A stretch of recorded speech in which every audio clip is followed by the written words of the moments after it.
Hanggang ngayon ba, naghahanap ka pa rin ng tablet na may magandang display, malakas na speaker, magandang camera, at matagal malobat? Ito yung marirecommend ko sa'yo, itong Redmi Pad 2 Wi-Fi version. Kaya ko ito nire-recommend dahil meron siyang mahabang software update. Ang update kasi nito meron siyang 5 years OS update and then meron siyang 7 years security patches. Meron tong 9,000 mAh battery and then ang charger niya ay 18 watts. Oh, matagal siya mag-charge pero don't worry kasi ang inabot nito sa akin ay 13 hours to 14 hours. Kaya kung mahilig ka manood ng K-drama or movies dyan, huwag kayong mag-alala, matagal tong malobat. So hindi ka na mag-worry na mabilis siyang magbabawas ng battery. Bukod doon, maganda rin yung display kaya talaga masarap manood dito. And then may eye care na rin siya. Titignan mo lang dito sa pinaka-control center niya.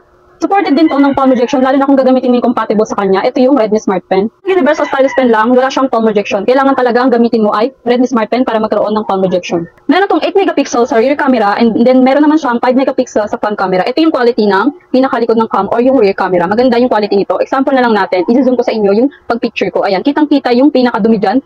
Kasi hindi pa nga ako nakapag-linis, mabilis ang video lang kasi to. So ayan, kita nyo, malinaw yung cam niya. So pwede siyang pang online class. Video para medyo malaki siya, pero hindi yan. Sakto lang yung laki nito kasi meron siyang 11 inch. Hindi ako nangangawit dahil sakto lang talaga yung laki para sa akin. Meron din siyang audio jack, so hindi mo na kailangan ng wireless na earphone. Pwede mo naman gamitin yung wired earphone. Naka-quadro speaker na rin to. Meron ditong dalawang speaker sa baba and then meron din siyang dalawang speaker sa taas. Isasample ko na lang din yung lakas ng speaker para malaman nyo na maganda talaga siya pang movie or pang nood ng TikTok. Ito, magsasample ako dito sa TikTok. Nag-search na kasi.